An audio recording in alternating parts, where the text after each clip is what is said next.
रेसिपीमध्ये तुम्हा सर्वांचं मनापासून स्वागत। तर आज आपण कांदा लसूण न वापरता अक्षय तृतीया स्पेशल थाळी कशी बनवायची ते बघणार आहोत। याआधी आपण अक्षय तृतीया स्पेशल थाळी बनवली होती। त्या थाळीला तुम्ही खूप छान प्रतिसाद दिला, त्याबद्दल तुम्हा सर्वांचे मनापासून धन्यवाद। त्या व्हिडिओची लिंक डिस्क्रिप्शन बॉक्स मध्ये आहे। तर आज आपण कांदा लसूण विरहित कमीत कमी वेळेमध्ये योग्य नियोजन करून व्यवस्थित क्रमवारी लावून संपूर्ण स्वयंपाक कसा बनवायचा ते बघणार आहोत। चला तर मग कांदा लसूण विरहित अक्षय तृतीया स्पेशल थाळी बनवायला सुरुवात करूयात। तर सर्वात आधी आपण कुकर लावूयात। इथं मी 1.5 वाटी तांदूळ आणि 1 वाटी तूर डाळ घेतलेली आहे। तर हे पाण्याने स्वच्छ धुवून घेऊयात। डाळ आणि तांदूळ स्वच्छ धुवून घेतलेले आहेत। इथं आपण 1.5 वाटी तांदूळ घेतलेला होता, तर त्यासाठी आपण त्यामध्ये 3 वाट्या पाणी घातलेलं आहे आणि 1 वाटी तूर डाळ घेतली होती, त्यामध्ये आपण 2 वाट्या पाणी घातलेलं आहे। यामध्ये घालूयात चवीनुसार मीठ। तर इथं बटाटे पण आपण कुकरला शिजवून घेणार आहोत। तर त्यासाठी डाळ, तांदूळ आणि बटाटे आपण कुकरला लावूयात आणि कुकरच्या 4 शिट्ट्या करून घेऊयात। कुकरच्या 4 शिट्ट्या झालेल्या आहेत। तर आता मी गॅस बंद करते आणि कुकर पूर्ण थंड झाल्यानंतर आपल्याला उघडायचं। तर कुकर होतोय तोपर्यंत आपण पुरीसाठी लागणारी कणिक मळून घेऊयात। तर इथं मी घेतलेला आहे 4 वाट्या गव्हाचं पीठ। त्यामध्ये घालूयात 4 चमचे रवा आणि यामध्ये घालूयात 4 चमचे तेल।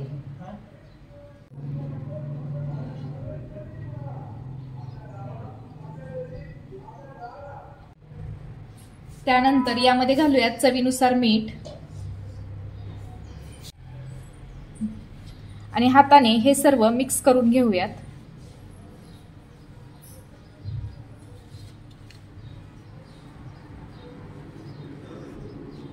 हाताने हे सर्व व्यवस्थित मिक्स करून घेतलेलं आहे। तर आता यामध्ये थोडं थोडं पाणी घालत ही कणिक व्यवस्थित भिजवून घ्यायची आहे।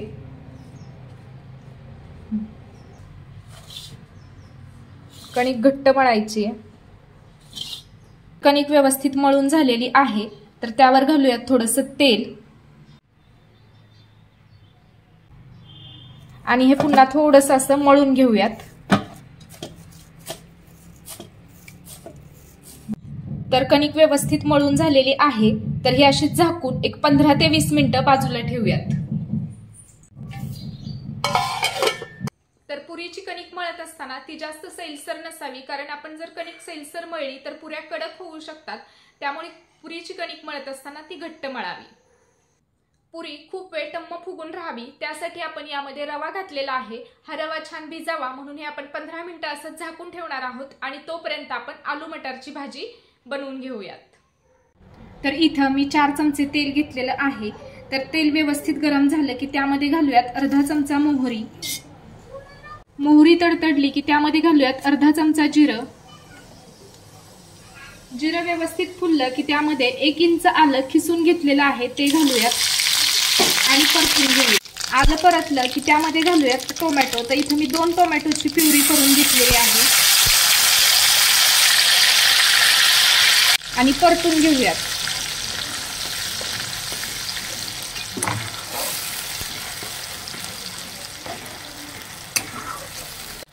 त्यामध्ये घालूयात तमालपत्र आणि परतून घेऊयात।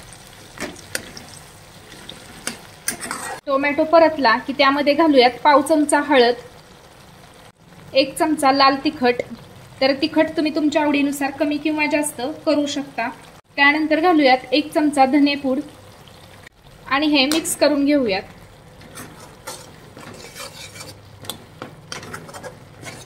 त्यानंतर घालूयात 1 छोटा चमचा बेडगी मिरची पावडर।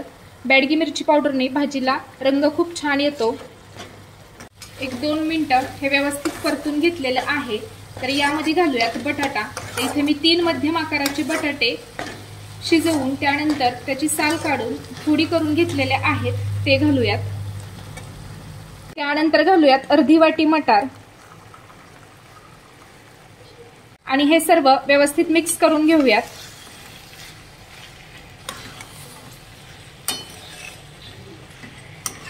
मिक्स करून घेतलेलं आहे। यामध्ये घालूयात गरम पाणी। तर तुम्हाला जशी कन्सिस्टन्सी हवी आहे त्यानुसार यामध्ये पाणी ऍड करू शकता। तर पुन्हा एकदा हे व्यवस्थित मिक्स करून घेऊयात.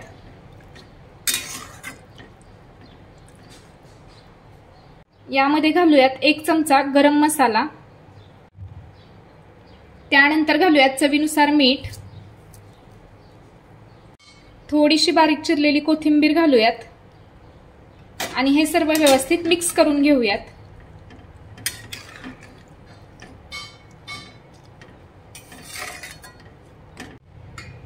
हे मिक्स केल्यानंतर घालूयात 2 चमचे शेंगदाण्याचा कूट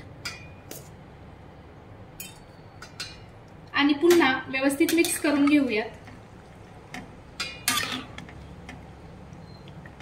तर ही भाजी एक 3 ते 4 मिनिटं व्यवस्थित उकळून घेऊयात. तर भाजी व्यवस्थित उकळलेली आहे. तर आता मी गॅस बंद करते. तर आलू मटरची भाजी तयार झालेली आहे. आलू मटरची भाजी तयार झालेली आहे. तर या भाजीमध्ये आपण गरम पाणी वापरलेलं आहे, त्यामुळे भाजी पटकन उकळते आणि चवीलाही खूप छान लागते. तर आता आपण एकदम सोप्या पद्धतीने मसाले भात कसा बनवायचा ते बघूयात. मसाले भात बनवण्यासाठी 1 वाटी तांदूळ धुवून घेतलेला आहे. तर हा तांदूळ भिजत घालायचा नाही, तर फक्त धुवून घ्यायचा आहे. त्यानंतर इथं गॅसवर मी पातेलं गरम करत ठेवलेलं आहे. तर त्यामध्ये घालूयात 2 चमचे तूप. तूप व्यवस्थित गरम झालं की त्यामध्ये घालूयात अर्धा चमचा मोहरी. मोहरी छान तडतडली की त्यामध्ये घालूयात अर्धा चमचा जिरं. जिरं व्यवस्थित फुललं की त्यामध्ये 1 इंच आलं किसून घेतलेलं आहे ते घालूयात आणि परतून घेऊयात.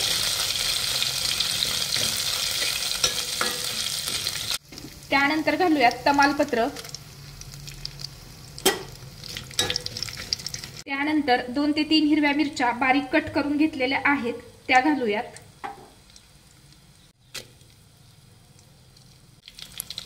त्यानंतर एक मध्यम आकाराचा टोमॅटो उभा चिरून घेतलेला आहे तो घालूयात.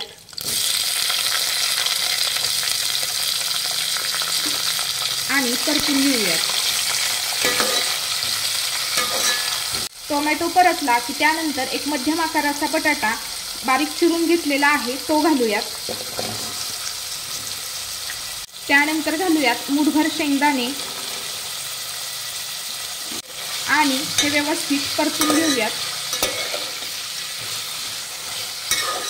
त्यानंतर यामध्ये घालूयात पाव चमचा हळद आणि मिक्स करून घेऊयात.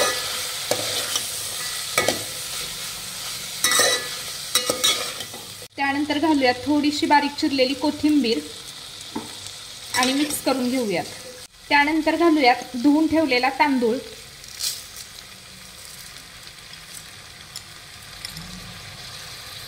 आणि तांदूळ परतून घेऊयात.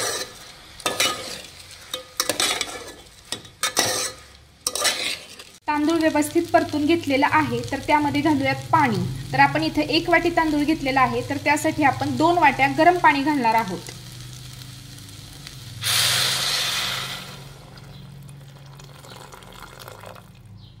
त्यानंतर यामध्ये घालूयात 1 चमचा गरम मसाला.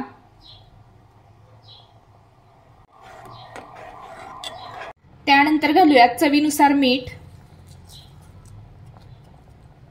आणि हे मिक्स करून घेऊयात.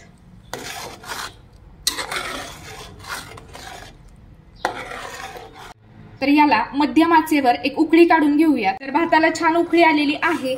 तर मंद आचेवर यावर झाकण ठेवून भात व्यवस्थित शिजवून घेऊयात. एक 8 ते 10 मिनिटं मंद आचेवर भात व्यवस्थित शिजवून घेतलेला आहे. तर यावर घालूयात थोडीशी बारीक चिरलेली कोथिंबीर. त्यानंतर यावर घालूयात खिसलेलं सुकं खोबरं.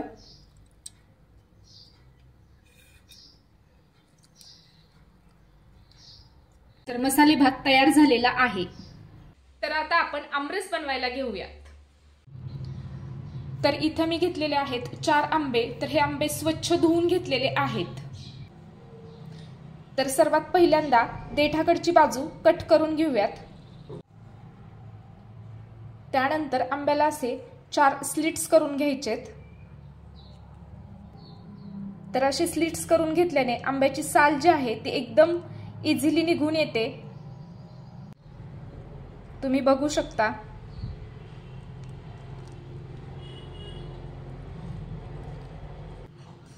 आणि आंब्याचा जो गर आहे तो अजिबात वाया जात नाही। आता आंब्याच्या फोडी करून घेऊयात।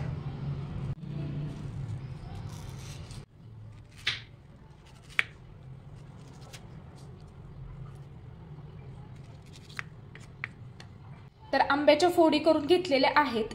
तर बाकी सर्व आंब्याच्या पण आपण अशाच देठ काढून स्लिट देऊन मग त्याच्या फोडी करून घेऊयात। सर्व आंब्यांच्या फोडी करून मिक्सरच्या भांड्यामध्ये काढून घेतलेल्या आहेत। तर त्यामध्ये घालूयात अर्धी वाटी साखर। आंबा किती गोड आहे त्यानुसार साखरेचं प्रमाण तुम्ही कमी किंवा जास्त करू शकता। तर आता हे मिक्सरला फिरवून घेऊयात। तर हे मिक्सरला फिरवून घेतलेलं आहे। तर आता एका भांड्यामध्ये काढून घेऊयात। तर आंब्याचा रस एका बाउलमध्ये काढून घेतलेला आहे। तर त्यामध्ये घालूयात पाव चमचा वेलची पूड,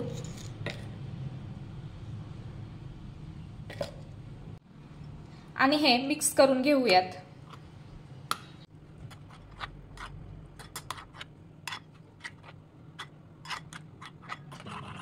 वेलची पावडर व्यवस्थित मिक्स करून घेतलेली आहे। तर तयार झाला आंब्याचा रस। तर आमरस तयार झालेला आहे। तर आता आपण वरण बनवूयात। तर इथं गॅसवर मी पातेलं गरम करत ठेवलेलं आहे। त्यामध्ये घालूयात 2 चमचे तूप,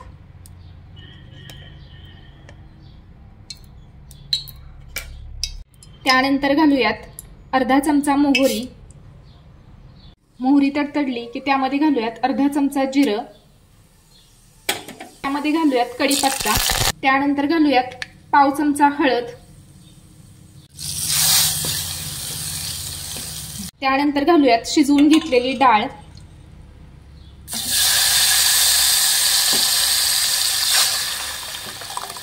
त्यानंतर घालूयात चवीपुरतं मीठ,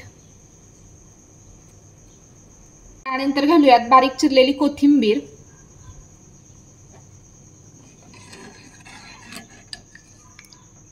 वरण व्यवस्थित उकळून घेऊयात। वरण व्यवस्थित उकळलेलं आहे। तर आता मी गॅस बंद करते। तर वरण आपलं तयार झालेलं आहे। तर मस्त असं वरण तयार झालेलं आहे। तर आता आपण ताटाची डाव्या बाजूची शोभा वाढवणारा पदार्थ तो म्हणजे कोशिंबीर कशी बनवायची ते बघूयात। तर इथं एक काकडी बारीक चिरून घेतलेली आहे। त्यामध्ये एक मध्यम आकाराचा बारीक चिरलेला टोमॅटो घालूयात, त्यानंतर घालूयात थोडीशी बारीक चिरलेली कोथिंबीर, त्यानंतर घालूयात थोडंसं लाल तिखट, त्यानंतर घालूयात थोडासा चाट मसाला, त्यानंतर घालूयात 1 चमचा शेंगदाण्याचा कूट, त्यानंतर घालूयात चवीनुसार मीठ, आणि हे सर्व चमच्याने व्यवस्थित मिक्स करून घेऊयात।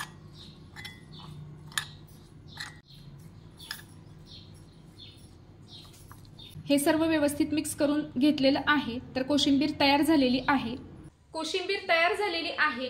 तर आता आपण पालक भजी बनवणार आहोत। तर त्यासाठी लागणारं बॅटर तयार करून घेऊयात। इथं एका बाउलमध्ये घेऊयात 1 वाटी बेसन पीठ, त्यामध्ये घालूयात पाव चमचा हळद, त्यामध्ये घालूयात पाव चमचा ओवा, चिमूटभर सोडा,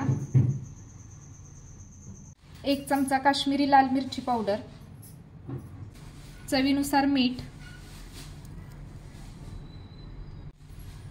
थोडीशी बारीक चिरलेली कोथिंबीर, त्यानंतर घालूयात 1 चमचा गरम केलेलं तेल, आणि हे मिक्स करून घेऊयात। हे चमच्याने व्यवस्थित मिक्स करून घेतलेलं आहे। तर त्यामध्ये घालूयात पाणी। तर थोडं थोडं पाणी घालत याचं व्यवस्थित बॅटर तयार करून घ्यायचंय। जास्त पातळ किंवा जास्त घट्ट करायचं नाही।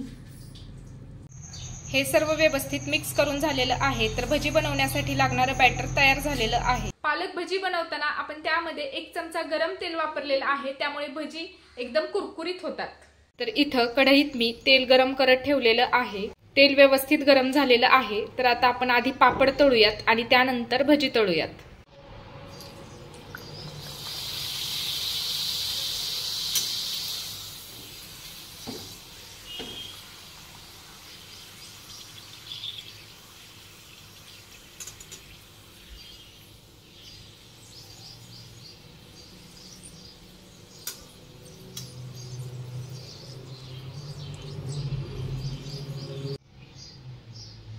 पापड तळून झालेला आहे, तर आता एका प्लेटमध्ये काढून घेऊयात आणि बाकी सर्व पापड असेच तळून घेऊयात।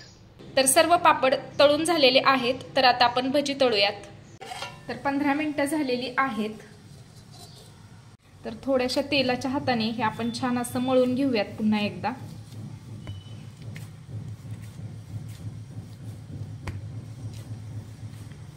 तर हे मळून घेतलेलं आहे, तर आता हे जे छोटे छोटे गोळे तयार करून घेऊयात।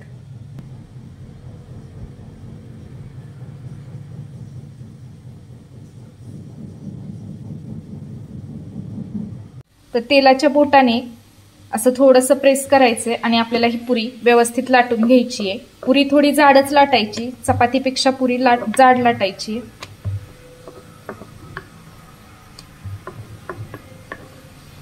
तर पुरी लाटून झालेली आहे, तर आता आपण पुऱ्या तळायला घेऊयात। तर एकदम पुऱ्या लाटून ठेवायच्या नाहीत, फक्त 4-5 पुऱ्या लाटायच्या आणि लगेच तळायला घ्यायच्या। तर आता आपण पुऱ्या तळायला घेऊयात। तर पुरी लाटत असताना चपातीपेक्षा थोडीशी जाडच ठेवायची। तर इथं कढईमध्ये तेल गरम करत ठेवलेलं आहे, तेल व्यवस्थित तापलेलं आहे। तर आता आपण पुऱ्या तळून घेऊयात।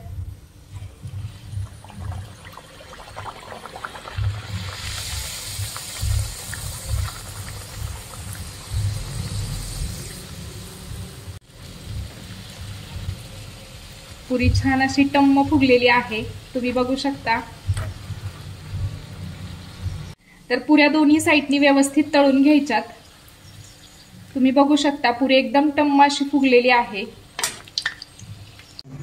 तर पुऱ्या तळून झालेल्या आहेत, आपण एका प्लेटमध्ये काढून घेऊयात आणि बाकी सर्व पुऱ्या अशाच तळून घेऊयात।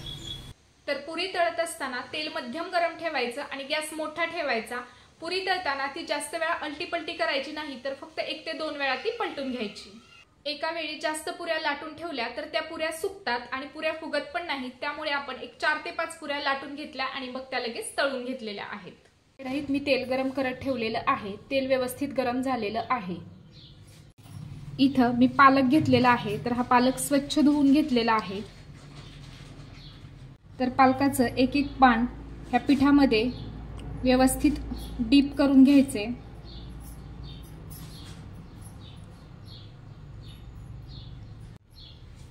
आणि भजी तळून घेऊयात।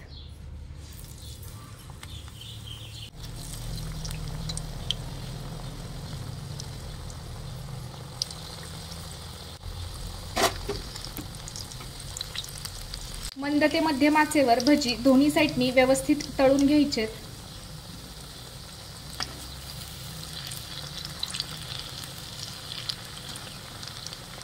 भजी दोन्ही साइडनी व्यवस्थित तळून झालेली आहेत, तर ही भजी एका प्लेटमध्ये काढून घेऊयात आणि बाकी सर्व भजी अशीच तळून घेऊयात।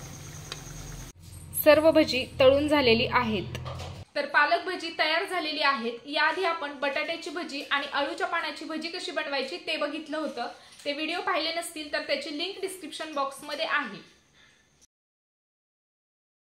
तर इथं सगळा स्वयंपाक तयार झालेला आहे।